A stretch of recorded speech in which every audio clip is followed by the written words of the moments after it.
त्वमज्ञानतिमिरन्धस्य ज्ञानञ्जनशलाकया चक्षुरोन्मिलितं येन तस्मै श्रीगुरवे नमः। श्रीचैतन्यमनोभीष्टं स्थापितं येन भूतले स्वयं रूपकदामह्यं ददाति स्वपदान्तिकं। वन्देऽहं श्रीगुरु श्रीयुतः पदकमलं श्रीगुरून् वैष्णवांश्च श्रीरूपं साग्रजातां सहगणा रघुनाथान्वितं तं सजीवं साद्वैतं सावधूतं परिजनासहितं कृष्णचैतन्यदेवं श्रीराधा कृष्णपदान् सहगणा ललिता श्रीविशाखान्वितंश्च। हे कृष्ण करुणा सिंधु दीनबंधु जगतपते गोपेश गोपिका कांत राधा कांत नमोस्तुते। तप्त कांचन गौरांगी राधे वृंदावनेश्वरी वृषभानुसुते देवी प्रणमामि हरिप्रिये। वंशकल्पतरुभ्यश्च कृपा सिन्धुभ्येव च पतितानां पावनेभ्यो वैष्णवेभ्यो नमो नमः। जय श्री कृष्ण चैतन्य प्रभु नित्यानंद श्री अद्वैत गदाधर श्रीवास आदि गौर भक्तवृंद। हरे कृष्णा कृष्णा कृष्णा हरे हरे हरे राम राम राम हरे हरे। हरे Krishna.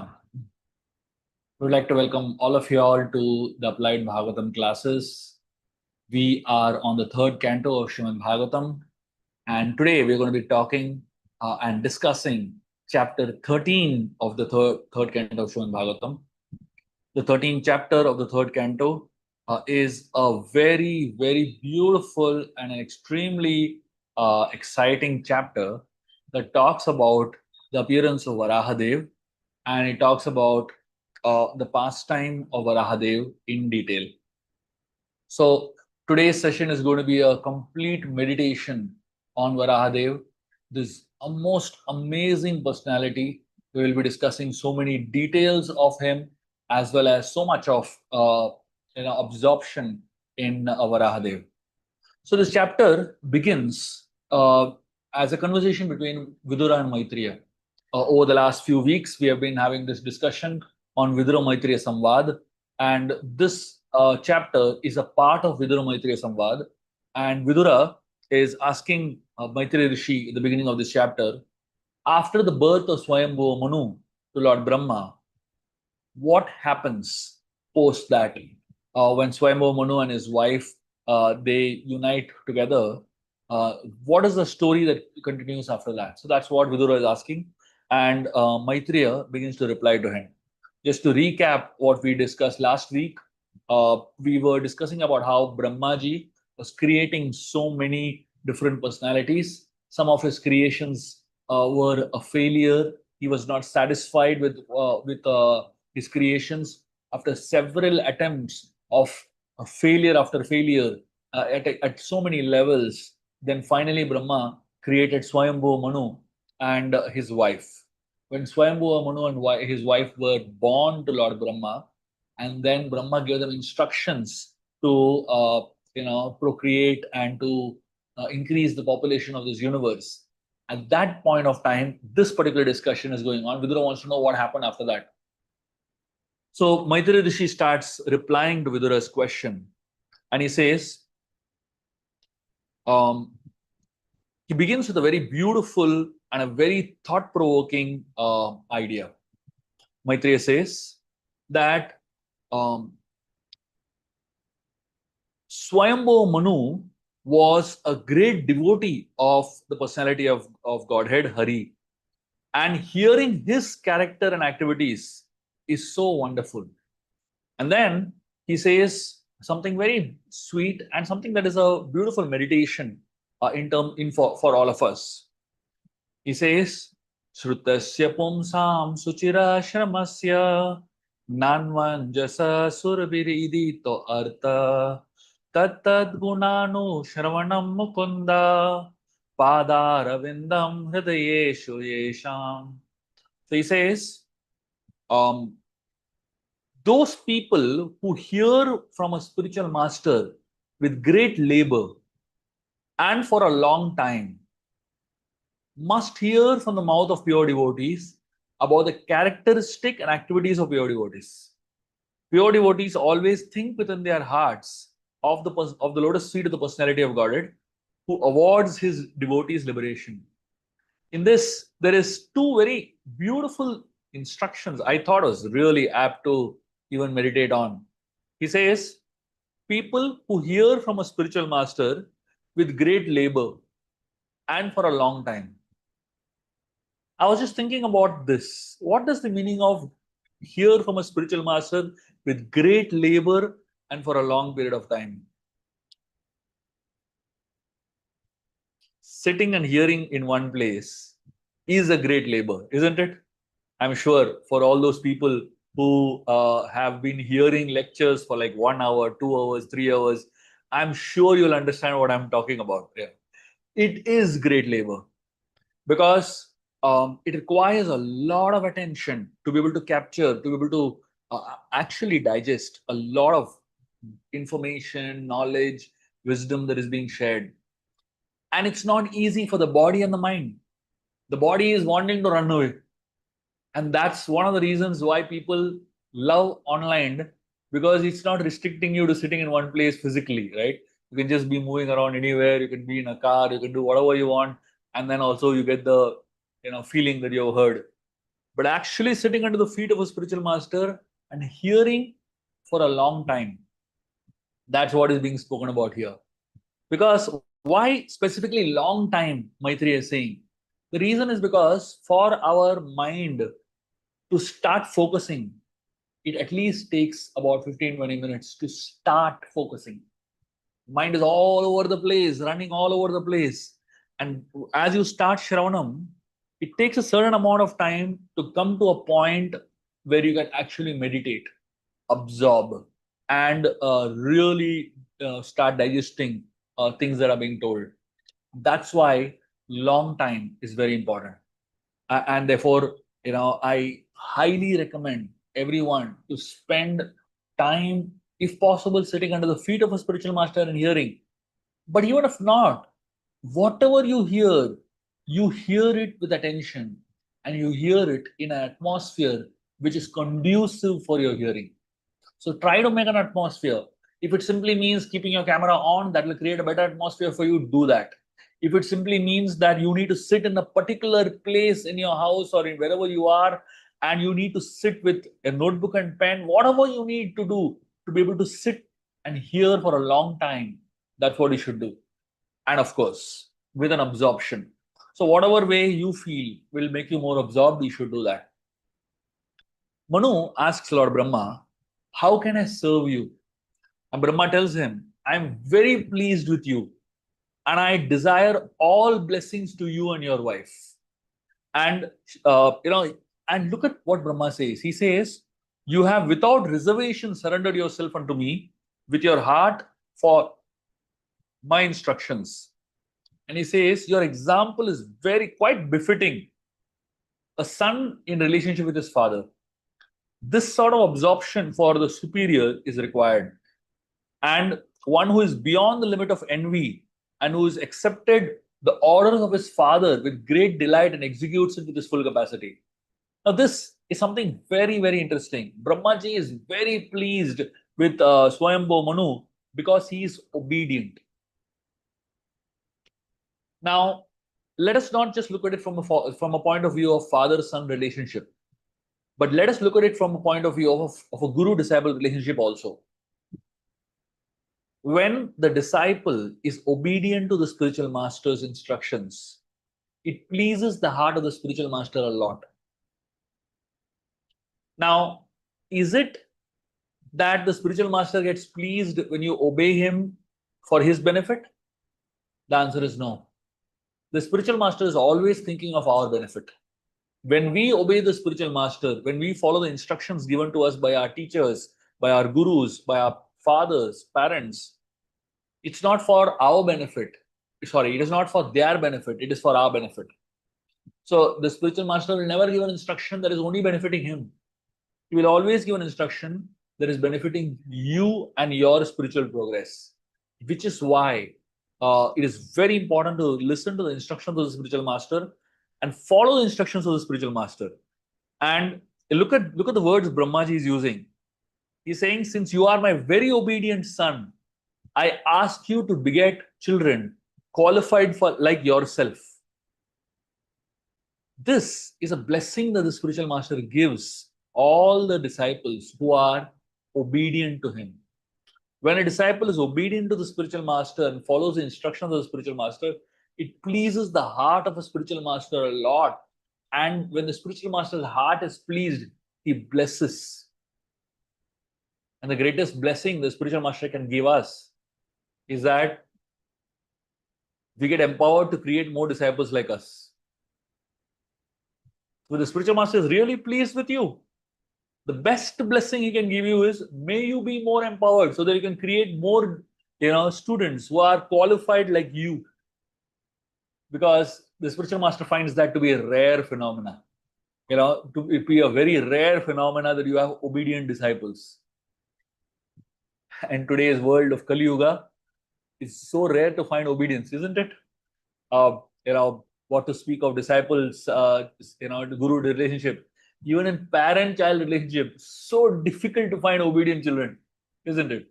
Every single parent has only one issue: their children just don't obey them. And one of the things that every parent is wishing, at some point when the parents are really frustrated with their children, they tell them, when you have a child, you will understand what I'm going through. So somewhere they are feeling that you should have a child who is as disobedient as you, so that you experience what I'm going through today. And that's exactly opposite of what Brahmaji is speaking today, speaking in this context, because he's saying, he's blessing Swayambhu Manu. May you have children who are qualified like you and who are obedient like you. And why is Brahma speaking this? He's speaking this after an experience. He had some sons who didn't obey him, isn't it? The four Kumaras didn't obey him. Rudra, he created some other, very intense, types of entities not obeying Lord Brahma's desire. So Brahma already had experiences of kids who are not obeying him, and it pained his heart. That's exactly the pain the spiritual master goes through when his disciples don't obey him, don't follow his instructions. And here is something that Maitreya goes further to speak about. So Swayambhu Manu's incarnation happens, and then Swayambhu Manu wants to start the process of creation, but at the same time there is a problem. The problem is that the earth was submerged in the ocean at that point in time. So Swayambhu Manu was born. He wants to procreate and he wants to create beautiful progeny, but the earth is not there in place. It's gone into the ocean. And at that point, Manu, he asks, Lord Brahma to help him get back the earth in place. And only by your mercy, Manu says, the earth can come back in place. So Maitreya Rishi is describing this to Vidura, and he says the Brahma, when he realizes the earth is gone into the ocean, into the Garbhodaka ocean, merged or submerged into the Garbhodaka ocean, Brahmaji realized, I can't do it myself. I need the help of the Supreme Lord Vishnu to help us get the earth out of the ocean. According to Jiva Goswami, it is, the Bhagavatam is non-chronological. I had right in the beginning, I told you all that Bhagavatam is not chronologically defined. It is non-chronological. It is a sequence. It's a Puran. And any Puran is not chronological. Puran is storytelling, pure storytelling. And the way storytelling happens is very spontaneous. Suddenly I remember a story and I tell that. So Maitreya Rishi is telling a story to Vidura, and suddenly he remembers, oh, this happened, and he shares, right? So in this particular story, you will find stories of two different millenniums coming together. There is the pastime of Shvetavaraha. Shvetavaraha, and so there are two millenniums, Shvetavaraha millennium and Chakshusha millennium. So Swayambhu Manu is from in era known as Shweta Varaha, and Chakshusha Manu is from another. Swayambhu Manu is one of the Manus who are sons of Brahma, and in another millennium, there is another son of Brahma known as Chakshusha Manu. So in both the Manus, there is Varahadev that appears. So there is Shweta Varaha that appears. Shweta Varaha means Shweta. The word Shweta means white. Shweta Varaha means Varahadev who appears in a white embodiment. His body is white in color. And then there is another Varahadev who is known as Nila Varaha, whose body is bluish in color. So Shweta Varaha appears in Swayambhu Manu's millennium, and Nila Varaha appears in Chakshusha Manu millennium. And the story that is being narrated here by Maitreya Rishi is of both Varahas together. So suddenly he's speaking Shweta Varaha and suddenly he's speaking Nila Varaha. So the difference between the two, I'll tell you all right in the beginning. The difference between the two stories is that in Shweta Varaha, which is in Swayambhu Manu's Varaha, the Varahadev does not fight with Hiranyaksha before restoring the earth. He just dives into the ocean, brings the earth up, places it in place, and disappears. There is no fight involved in Shweta Varaha. But in Nila Varaha, Varahadev goes inside the ocean, brings the earth out, and then fights with Hiranyaksha, who tries to oppose him. And in Nila Varaha, Hiranyaksha is the one who makes the earth fall into the ocean. In Shweta Varaha, there is no such description of Hiranyaksha doing that, basically. So that's the differentiation between the two Varahadevs, and that is the differentiation between the two pastimes. So now I'm just going into it the way it is narrated in the Bhagavatam. So it will be a mix of both, basically. Brahma, he starts thinking that, I need to bring the earth back. And he decides that I need to pray to Lord Vishnu to help us get the earth back. And thinking like this, Brahmaji starts meditating on Lord Vishnu, or at least he wants to start meditating on Lord Vishnu. At that time, something happens. Iti abhidhyayato nasha vivarat sahasanaga varahato ko nirgada angusta parimanaka. This verse means, as Brahmaji is thinking that I will meditate on Lord Vishnu and request Lord Vishnu to appear in this world, all of a sudden, while Lord Brahma was engaged in thinking, a small form of a boar comes out from his nostrils. The measurement of that creature was not more than the upper portion of the thumb. Angusha Parimanaka. Angusha means thumb.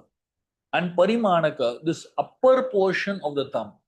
So now our thumb is this much big, isn't it? Now how is the upper portion of the thumb? Just this much. This was the size of Varahadev when he appeared from the nostrils of Lord Brahma. We are not very evolved people. What comes out from our nostrils is not very evolved things. The most dirtiest of things comes out from our nostrils, isn't it? Nothing to be proud of. Lord Brahma is very evolved personality. From his nostrils, the Supreme Lord takes his appearance. I mean, it's so amazing. The Lord can come in such unconventional ways. It's the most unconventional way of appearing. How did the Lord appear? He came from my nostrils. So Brahma was amazed that from his nostrils, this little tiny boar came out. And the boar became situated in the sky in a wonderful manifestation as a gigantic or as huge as an elephant. So basically, initially the boar was nothing but the bigger, smaller than the thumb. That means, the size of the tip of the thumb. And within a moment, he was as large as a stone. Lord Brahma was bewildered. He was thinking, is this Lord Vishnu? And while Brahma was meditating like this, at that point in time, Lord Vishnu let out a very loud and intense roar. When Lord Vishnu incarnates as Varahadev from the nostrils of Lord Brahma, and he's about to get into this whole mood of rescuing the earth and fulfilling the needs of the gods, Swayambhu Manu and all the other personalities. Varahadev at this point in time, so Varahadev is known by many names. One of the names of Varahadev at this point in time, and I'm going to tell you many names of Varahadev through the whole lecture, and at each juncture, Varahadev will have a different name. So at this point in time, Varahadev is called as Tridasha Dyakshaya. So Tridasha means three worlds, right? So I'll just split this up into some components so that we understand the meaning of this particular name. So the word Tridasha comes from two words, Tri and Dasha. Tri means three, number three, and Dasha means 10, right? And Tridasha in this particular case refers to 3 into 10, which is 30.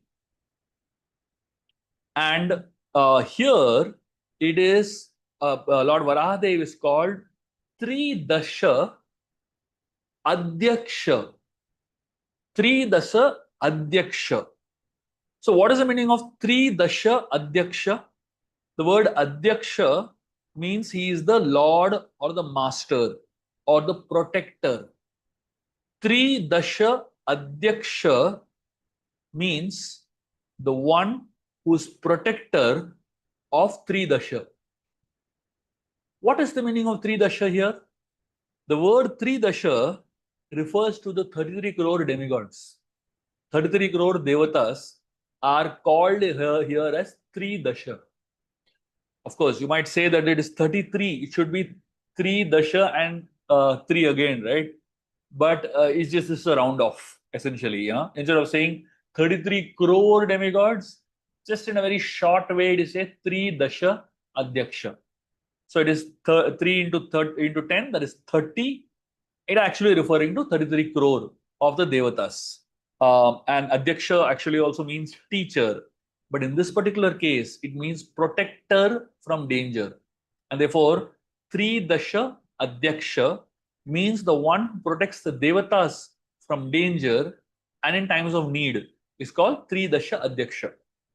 So now, all the devatas headed by Lord Brahma are amazed by seeing this form of Varaha, such a powerful looking form. At that time, Varahadev is roaring so loudly that this happens in Satyaloka.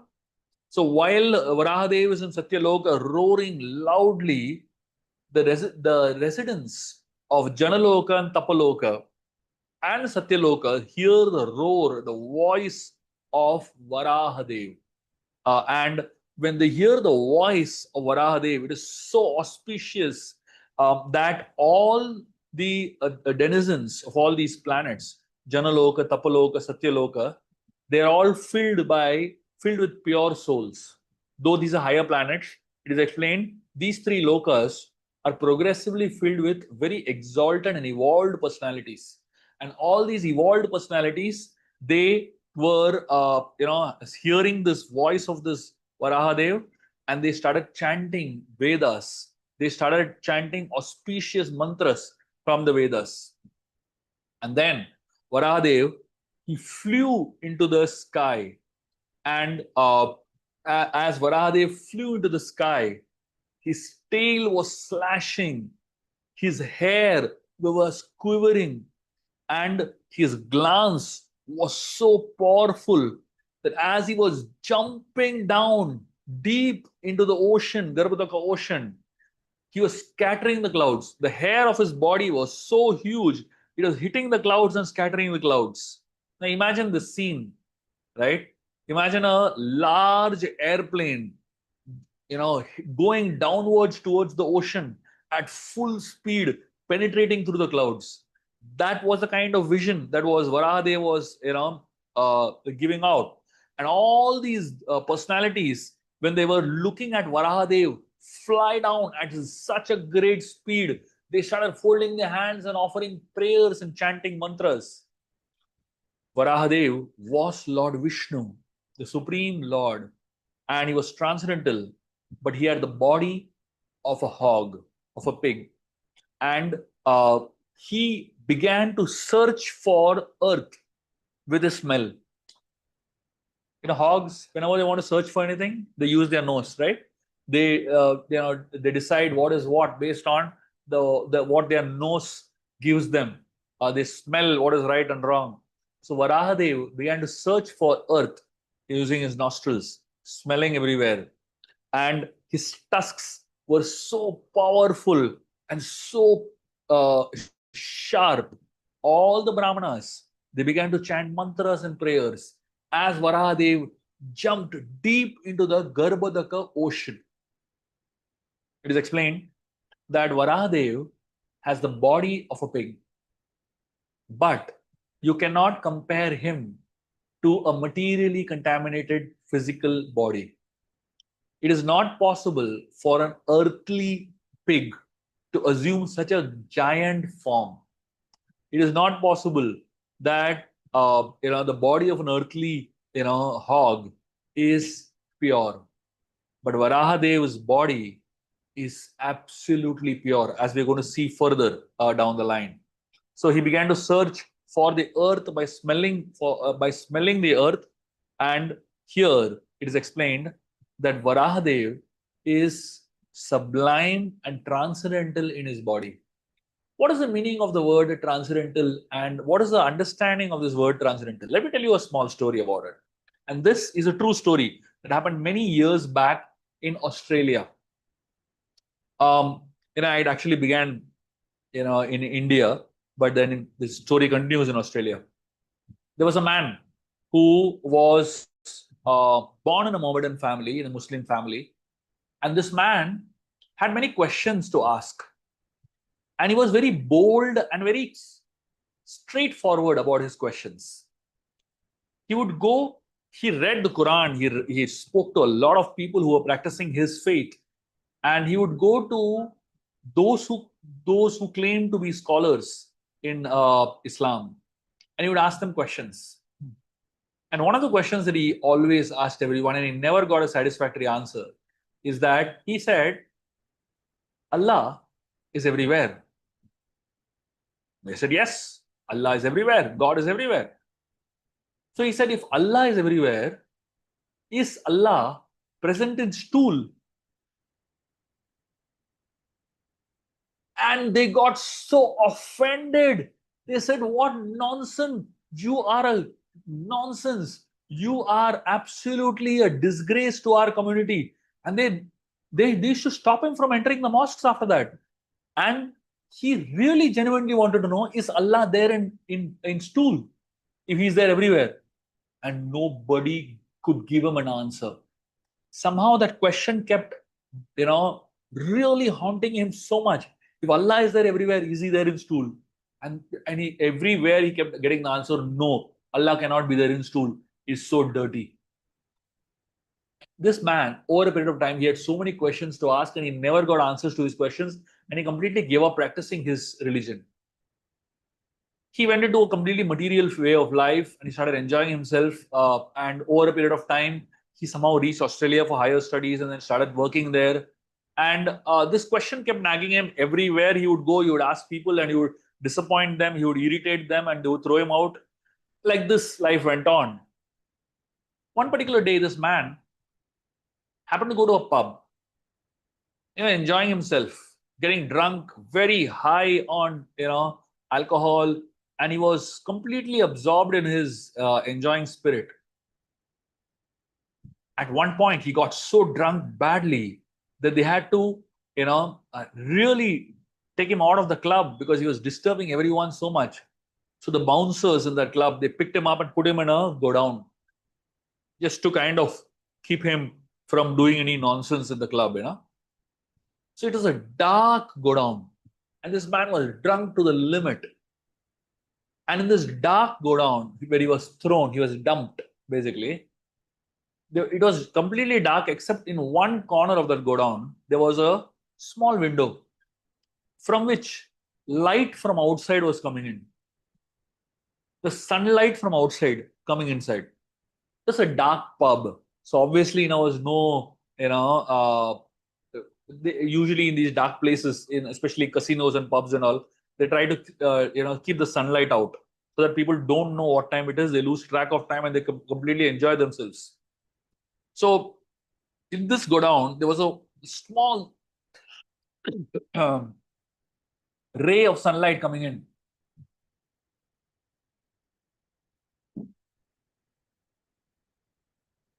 As this ray of sunlight came in, this man, he saw the place where the sunlight was reflecting. And he was amazed to see the sunlight was shining on a book which was open. It was like an open book. And somehow, with that sunlight falling straight on the book, he could see some words on it. And what he read, the first sentence that he read, shocked him, and practically he completely recovered from his drunken state and he became completely sober. You know what was the first statement that he read in that book? He read, God is everywhere, including stool.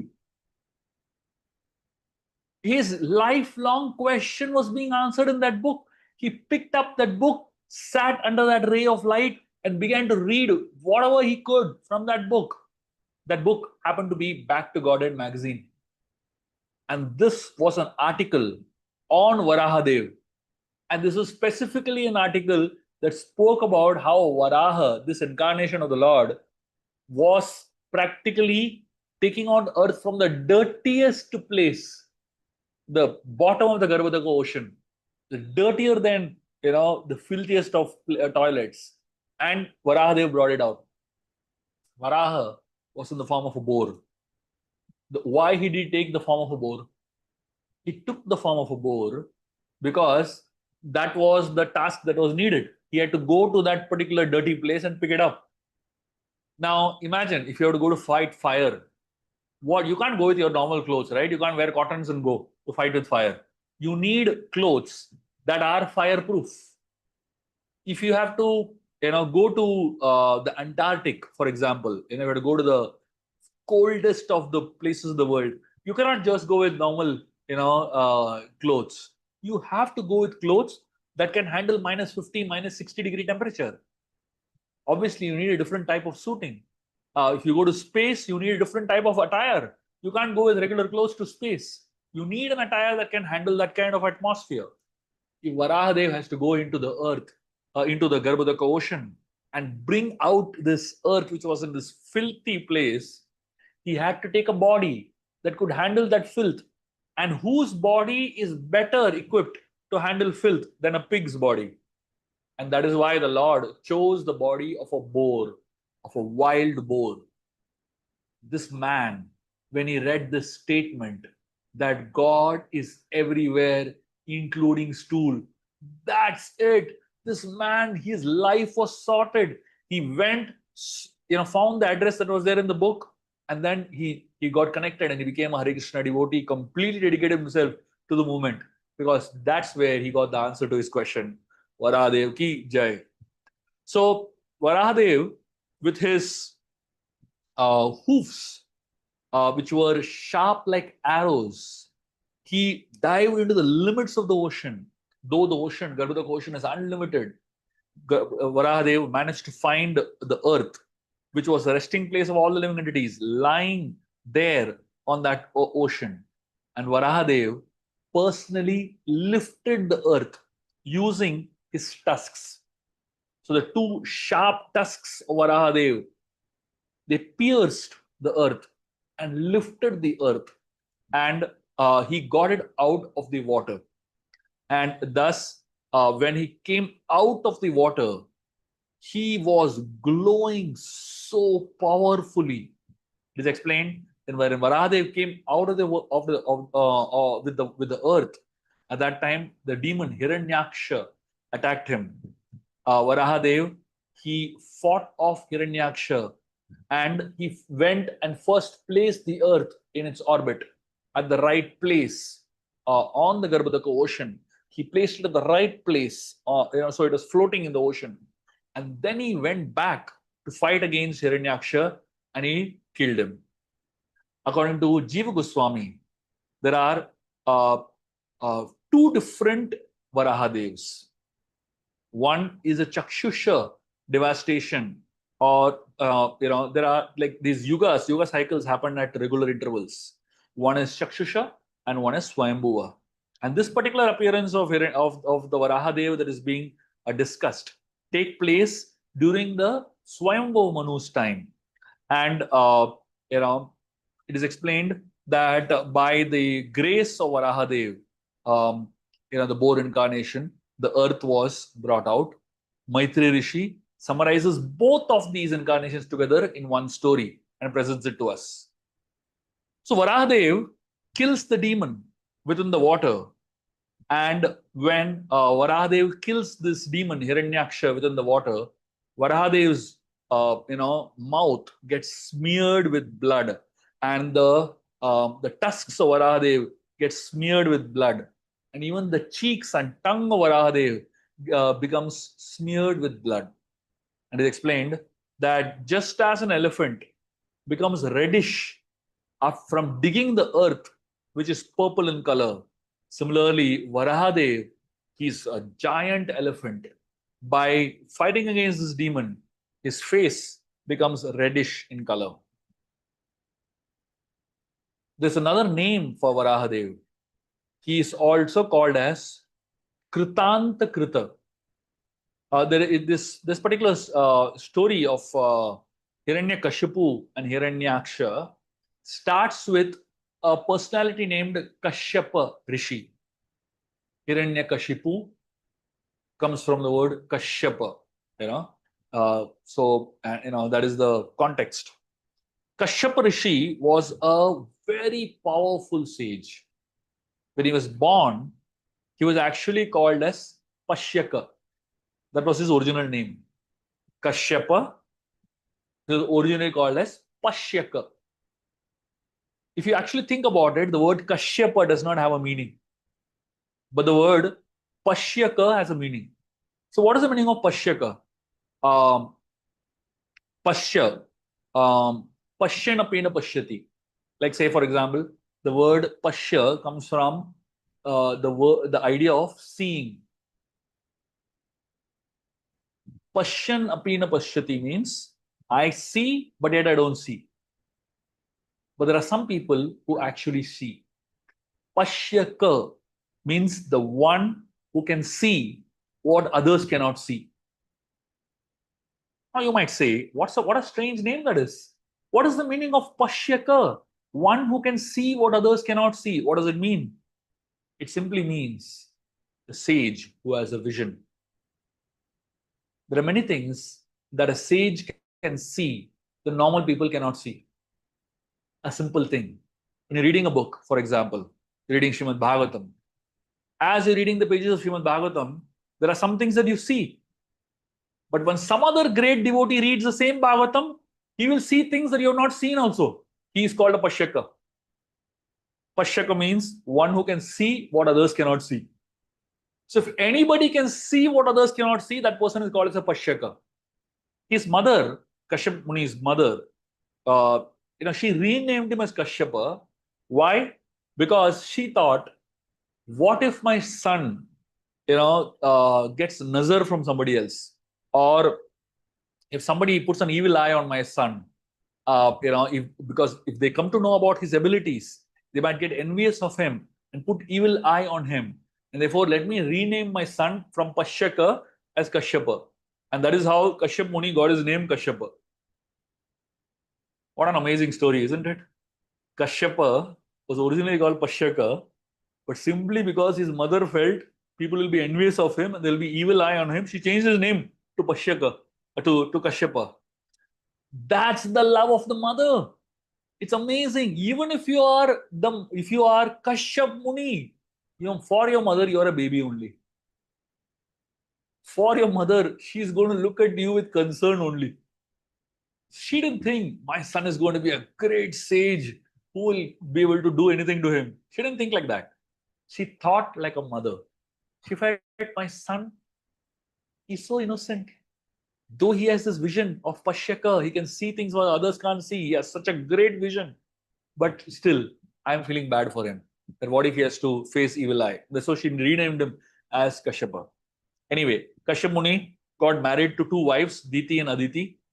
And from Diti were born the Asuras, and from Aditi were born the Suras or the Devatas.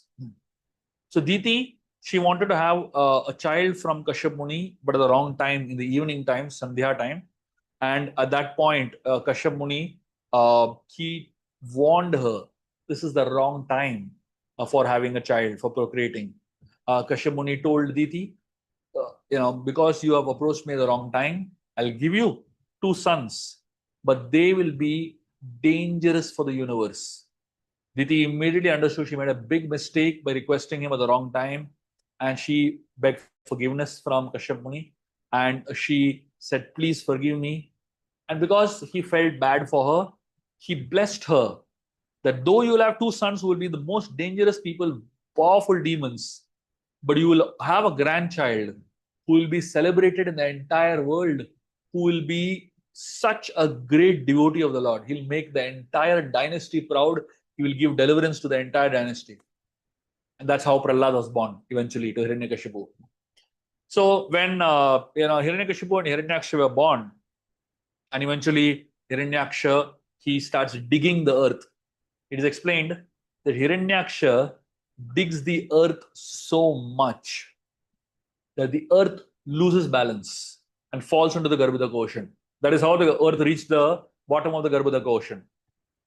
Let me put it to you in context again. Hiranyaksha was essentially doing mining. For those who understand the context now, he was doing so much of mining on earth that practically the earth lost its balance. He's mining for gold ore, and he literally reached the center of the earth, and the earth lost its balance and fell into the Garbhodaka ocean. That's the story behind it. So for all those people who are concerned with what mining what are the effects of mining, concerned with what are the effects of environmental disasters, or rather human beings meddling around with the environment too much of digging, too much of doing all these exploitation of natural resources. This is what happens. Today's leaders cannot go to the extent that Hiranyaksha went. The extent to which Hiranyaksha exploited the earth, we cannot even go to that extent. I mean, we're not even capable of doing that. Hiranyaksha was doing mining at another level only, that the earth only tilted off, right? So imagine how much exploitation happened at Hiranyaksha's time, and Varahadev brought it and restored it back. Human beings are expert in destroying. Human beings are expert in creating actually it's unnatural disasters, right? When we meddle around with nature, it's unnatural. And then there's natural disaster that strikes.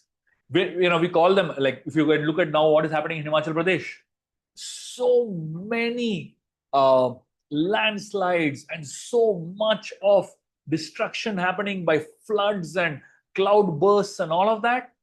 It starts with human beings unnaturally exploiting nature. And then when nature hits back, we call it natural disaster. It's not natural disaster, it's unnatural disaster, because we meddled with nature. Hiranyaksha here did that.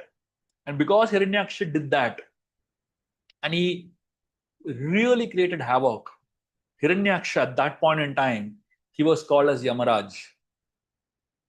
Why was Hiranyaksha called Yamaraj? Because he was destroying more people than Yamaraj himself, literally. So he was called Yamaraj, literally. And the word, there are two names for Yamaraj. Yamaraj has many names. One of the names of Yamaraj is Kritanta. This is one of the names of Yamaraj.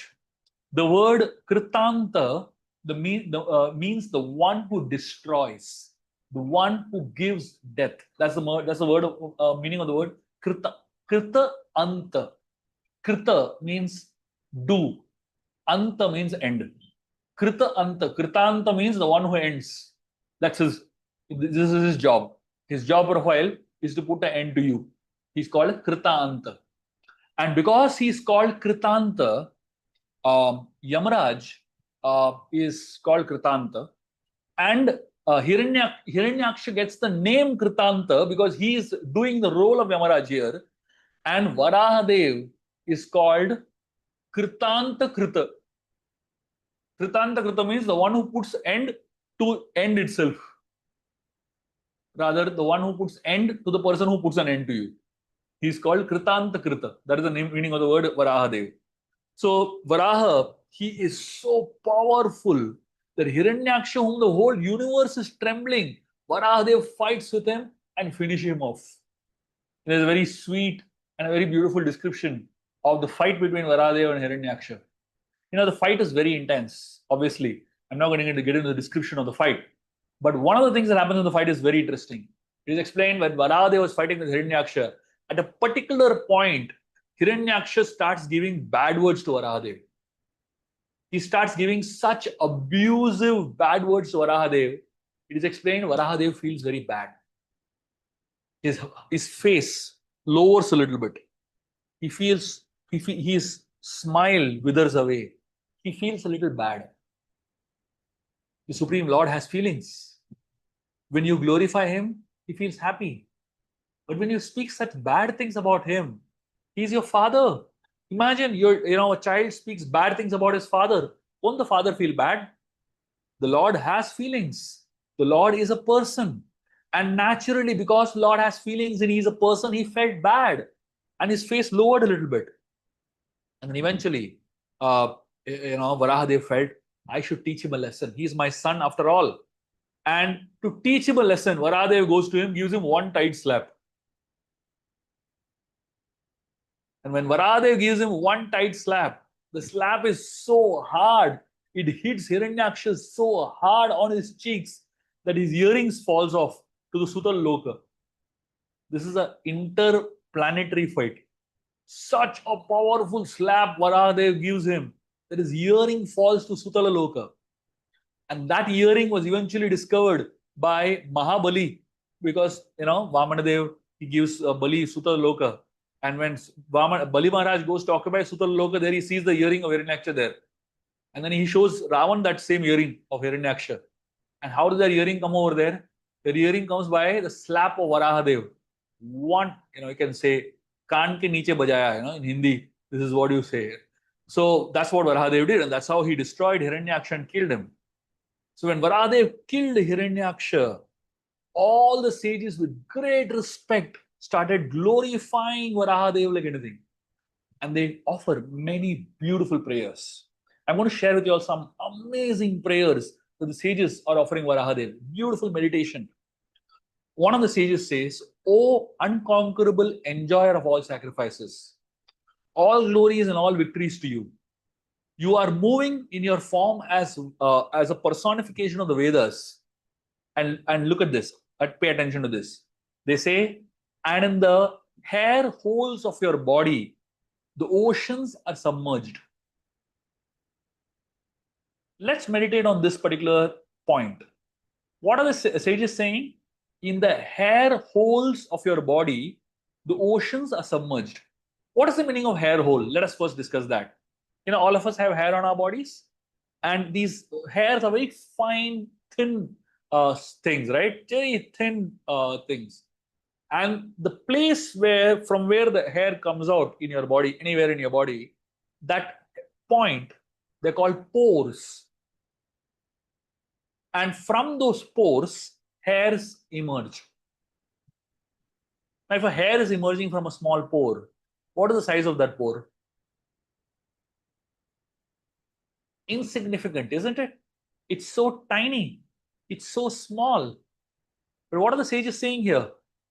The sages are saying, in the hair holes of your body, the oceans are submerged. That means, in that one hole of Varahadeva's hair, one of Varahadev is a boar.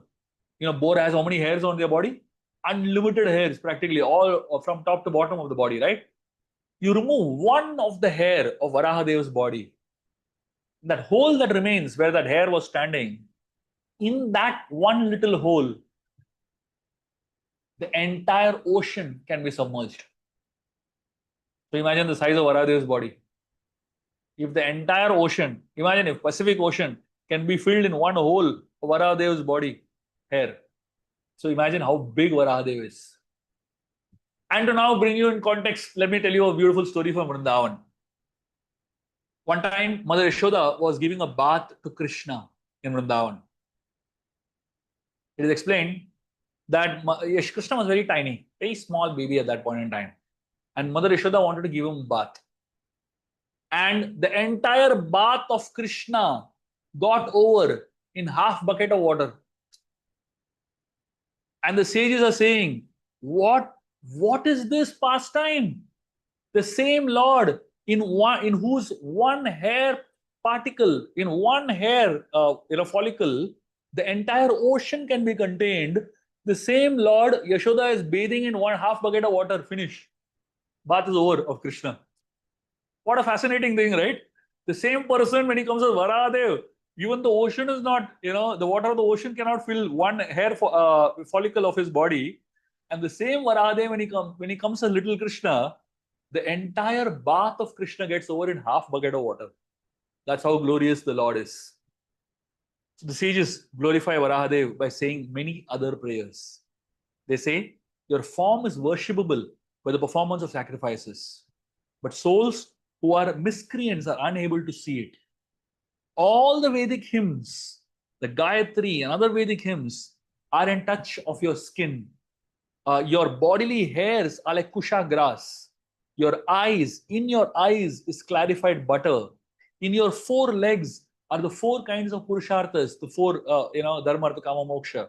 Your tongue is a place, or is like the plate of sacrifice. Your nostril is another plate of sacrifice. Your belly is an eating plate of sacrifice. Another plate is the holes of your ears. In your mouth is a Brahma plate of sacrifice. Your throat is a place of sacrifice known as Soma. And whatever you can chew is known as Agnihotra. Like this, the sages are glorifying Varahadev as a personification of Yajna. One of the other names of Varahadev, he is known as Tripadaha. Tripadaha. What is the meaning of Tripadaha?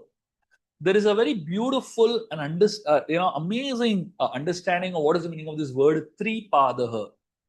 So when Varahadev appears, for the sages, the vision that they have, see, every person when they see the Lord, they see different things. When the sages saw Varahadev, they didn't see as ordinary boar. They saw him as Yajna Varaha. What is the meaning of Yajna Varaha? Yajna Varaha means he is the embodiment of all Vedas and Yajnas in this world. Every part of Varahadev's divine body is a reflection of the elements of Yajna. His skin is the Gayatri mantra. His hair is made of the kusha grass or darbha grass. His eyes are like vessels of ghee used for offering. His lips are like shrik. His nose is like shrivam. His stomach was either. These are tools that are used for doing yajna, basically. His teeth also represent the Ashwamedha yajna, the Rajasuya yajna, the Jyotishma yajna. So every teeth of Varahadev's body, of Varahadev's mouth, each teeth represents one of these yajnas. And with those, and the tusks that he has, that he possesses, he lifts the earth from the depths of the ocean. His tongue is the flames of the yajna fire. And when he stretches the tongue out, it's like the fire of yajna coming out of his body.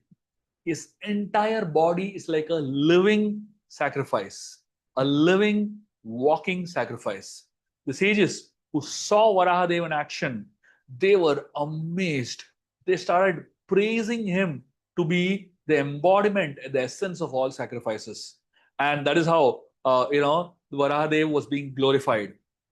And as the sages were glorifying Varahadev, they saw something very distinct in Varahadev's body that doesn't exist in all other boars and pigs in this universe. It is explained that Varahadev, on his back, there were three distinct humps. I don't know if any of you all have done a research on pigs, or if you all have spent enough time observing, studying pigs.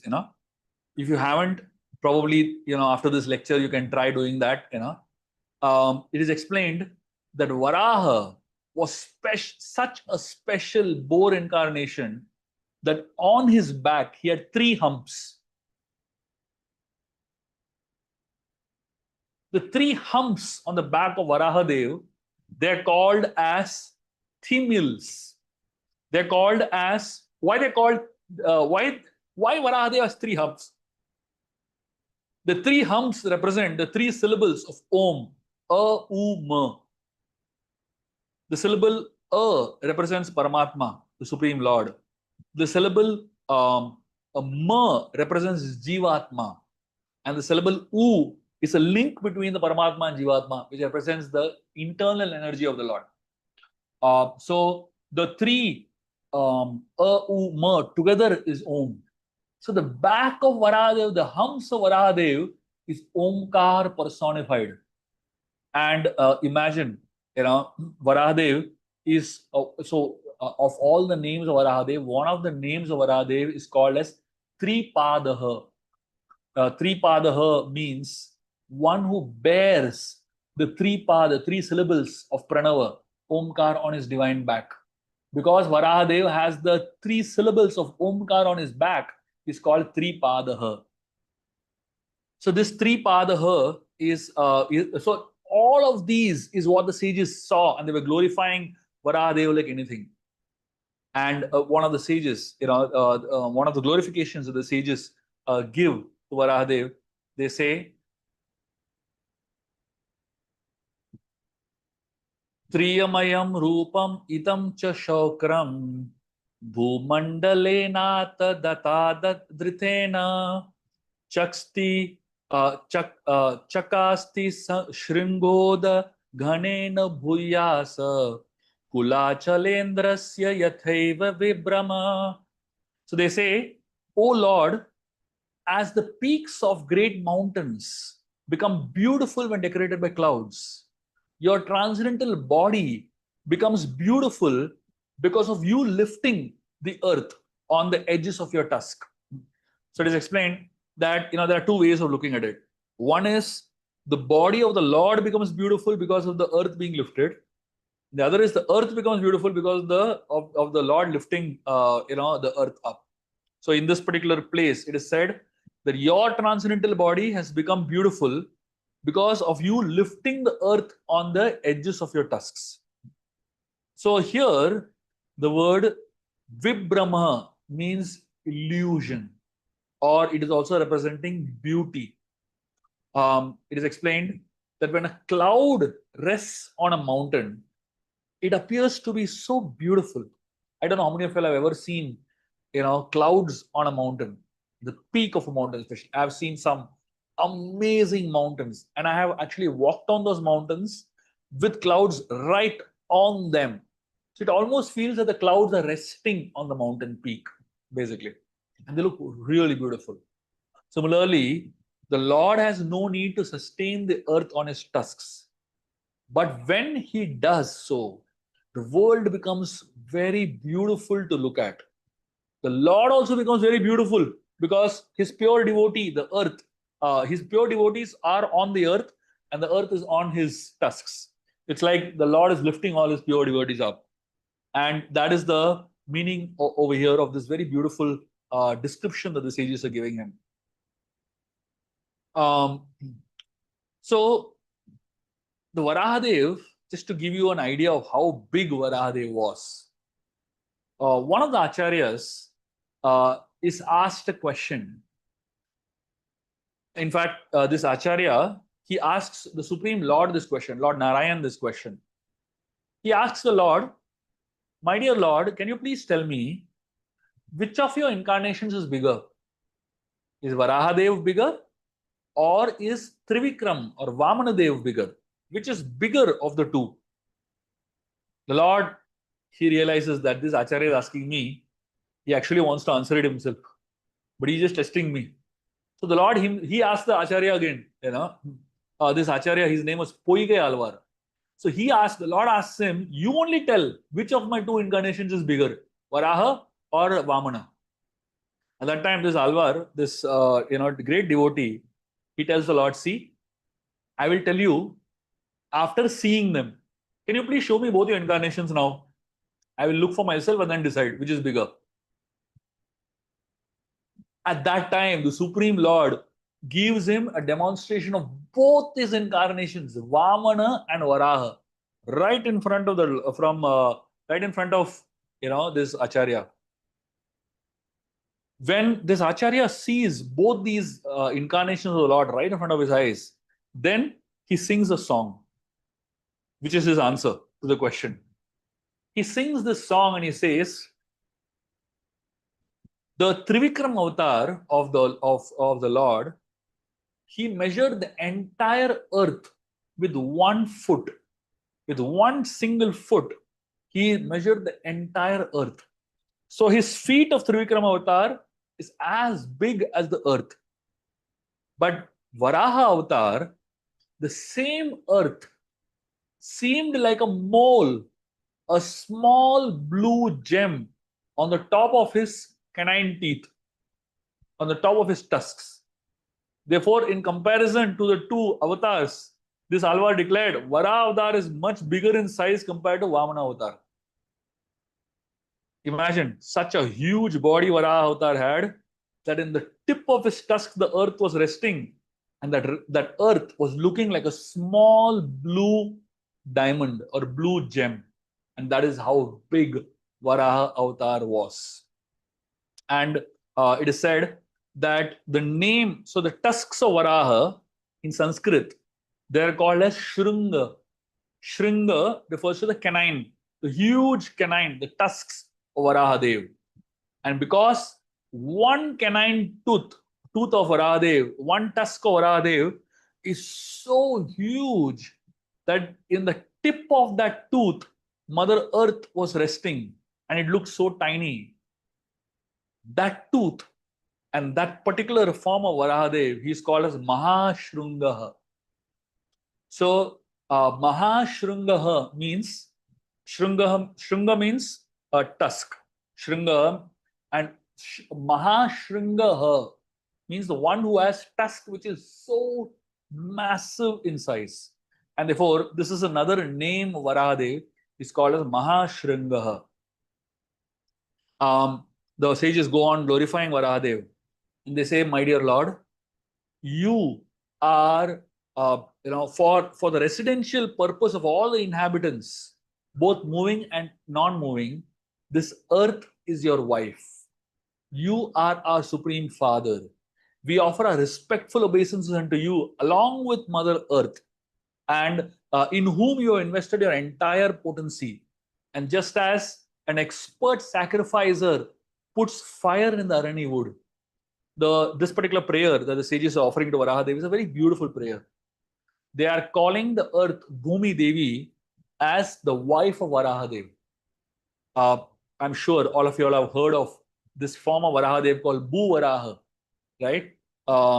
If you actually go to Tirupati, for example, and you have darshan of Varahadev in Tirupati, you will find Varahadev sitting in a yogic posture, and Bhudevi sitting on his lap.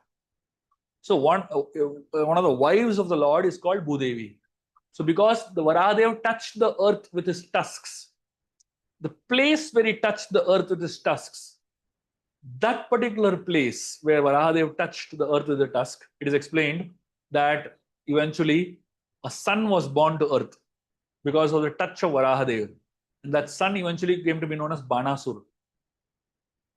He is the son of the Supreme Lord himself, Varahadev himself. And, known as Bhaumasur. He was a son of Varahadev himself. And, and the earth is considered to be the wife of Varahadev. So, therefore, because he is considered to be the one who lifted the earth, carried the earth, one of the names of Varahadev, he is also known as Dharani Daraha. Earth by Bhumi Devi is called as Dharani. What is the meaning of the word Dharani? It is a very interesting word. So let's try to understand this, the connection between earth and Varahadev, and the connection between earth and all of us also. It is explained that when Varahadev appeared, Bhumi Devi was crying in the ocean. She was waiting for the Lord to appear and rescue her. And while she was waiting for the Lord to appear and rescue her, she was offering her prayers. And she was calling the Lord as Madhava. So she said, you are Madhava. You are the one who should look after your servants. I am created by you. And I follow you. I am dependent on you. Therefore, you are called as Madhava. And because I am so much dependent on you, I am called Madhavi. The earth has one more name. So I just spoke about 3 names of earth, right? One is she is called as Bhumi. Second, she is called as Madhavi. Third, she is called as Dharani. So earth is saying, why is earth called Madhavi? The earth is called Madhavi because she is so dependent on Madhava. And because she is so dependent on Madhava, and she is the property of Madhava, therefore she is called as Madhavi. So the earth is praying to the Lord. She's saying, my dear Lord, you are responsible for me because I am your property. It is the responsibility of the owner to recover the property which is lost. I am lost in the ocean. Your responsibility to recover me. And hearing the prayers of the earth, the landlord, Varahadev, comes. If you really understand this context now, Tirupati, where Varahadev's temple is there, it is also called Varaha Kshetra. Why it is called Varaha Kshetra? Because Srinivas, Balaji did not have a place to stay. And he didn't have any property, he didn't have any house, nothing. So he borrowed a property from Varahadev because the whole earth belongs to Varahadev only. And because he borrowed the property from Varahadev, he's staying in the property of Varahadev. And because he's staying in the property of Varahadev, Balaji is considered to be a tenant of Varahadev. And Varahadev is considered to be the possessor of the entire property, which is the whole of earth, basically. So when she was offering prayers, when earth was offering prayers like this, at that time, the Supreme Lord comes and makes 2 grunts. Have you seen boars, pigs grunting? Very strange grunt they have, right? And when the pigs grunt, it's a very strange type of sound. But when Varahadev grunted 2 times, it sounded as sweet as Samaveda. Chanting of the Samaveda was actually heard in the grunting of Varahadev.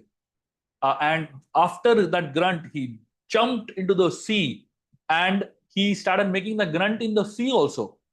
And he began to lift up the earth.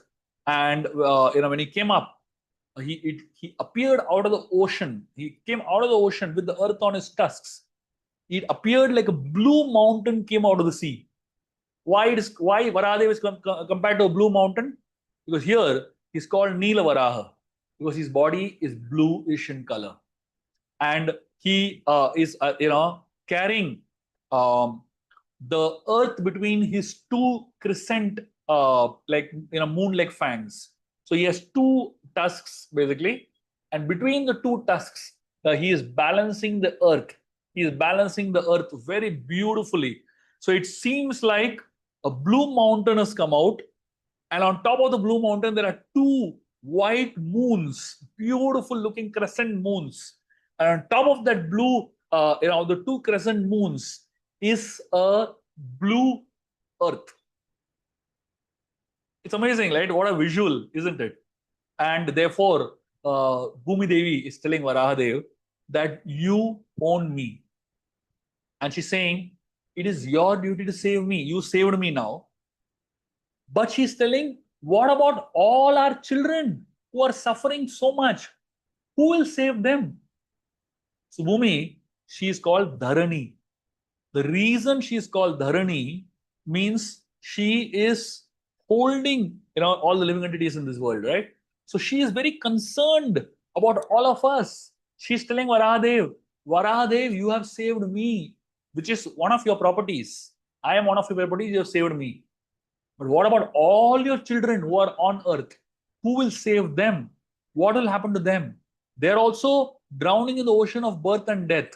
They are also, struggling in this ocean of birth and death. Who will save them? And Varahadev, at that point, he makes a very beautiful statement. He assures Bhumi Devi, this is an assurance to all of us, okay?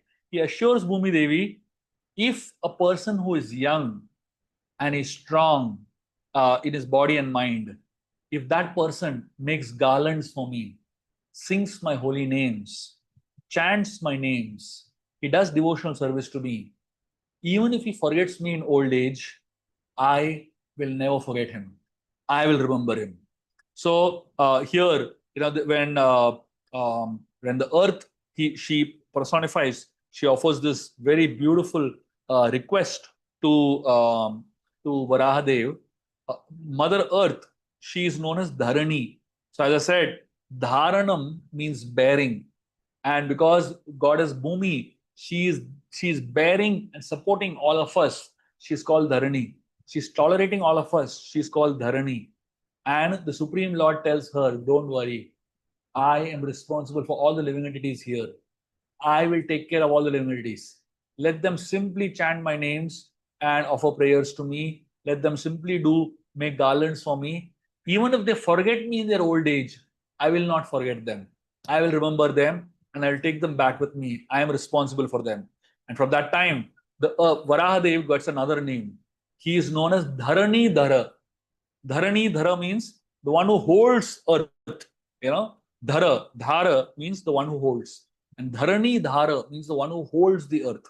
But there's another meaning. It means the one who holds all of us who are depending on earth. I mean, he's taking responsibility for all of us also. That is the meaning of the word Dharani Dharaha.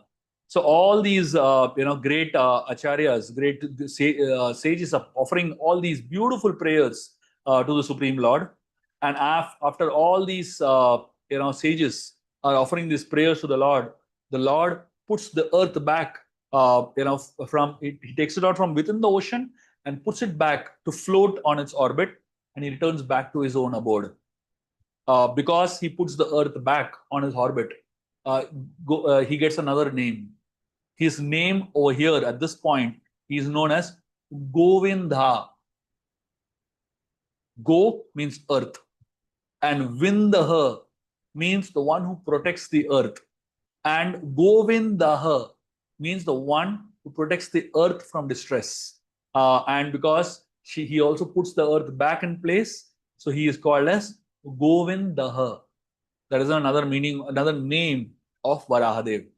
It is explained the Falastuti of this hearing this entire story. It is said, if one hears and describes in devotional service the attitude of one who describes in a devotional service this auspicious narration of Lord Varahadev, which is worthy of description, the Lord who is within the heart of everyone is very pleased.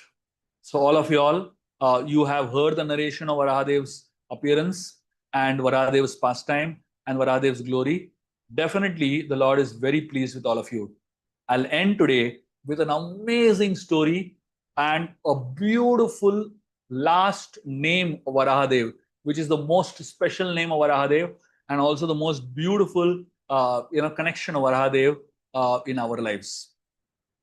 This appears in a commentary of Parashar Bhatta, Parashar Bhatta is giving a detailed commentary to a Puran, which is known as Kaishika Puranam. So there is a Puran known as Varaha Puran originally. A part of Varaha Puran, a section of Varaha Puran is called Kaishika. It's like a chapter of Varaha Puran. And in that Kaishika, there is a, the Kaishik section of the Varaha Puran contains Varaha's teachings to Mother Earth. I told you all this thing that Varahadev tells Mother Earth, right? If somebody in young age, worships me with flowers and with chanting my names, in their old age, if they forget me also, I'll remember them. That is from Kaishika section of the Varaha Puran.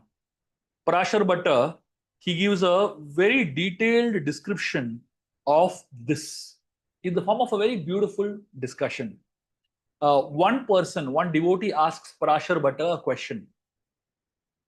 He asks, out of all the incarnations of the Lord, whose teaching should we listen to the most?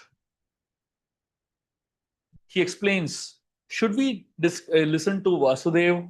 Should we listen to Kurma? Should we listen to different incarnations of the name he says? And Parashar Bhatta gives an answer using something known as Nahi Ninda Nyay. The understanding of Nahi Ninda Nyay is a very interesting. Nyay means logic, right? Nahi Ninda Nyay means it's a strange type of logic.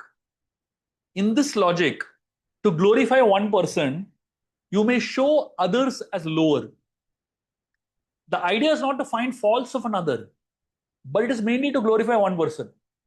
So the focus should not be on the faults, but the focus should be on the glory of that one person that is being glorified. That is how Nahi Ninda Nyay works. So Parashar Bhatta uses Nahi Ninda Nyay to glorify Varahadev in this story. And while glorifying Varahadev, he shows all other incarnations a little lower, but don't worry about that. It's not a fault. It's a way of glorifying the Lord.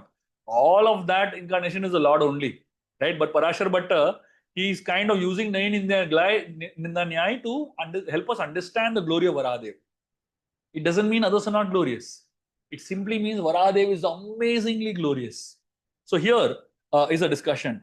So one devotee is asking Parashar Bhatta, can we listen to Vaikuntapati or Paravasudev? Parashar Bhatta says, see, in Vaikunta, there are so many Muktatmas like Garuda, Adishesh, so many Vishwaksen, so many great personalities are there. And the Lord is conversing with such great people. Imagine at what level he is conversing with them. We will not understand only what Paravasudev will speak. So therefore, you can't take instructions from him. It's beyond your understanding.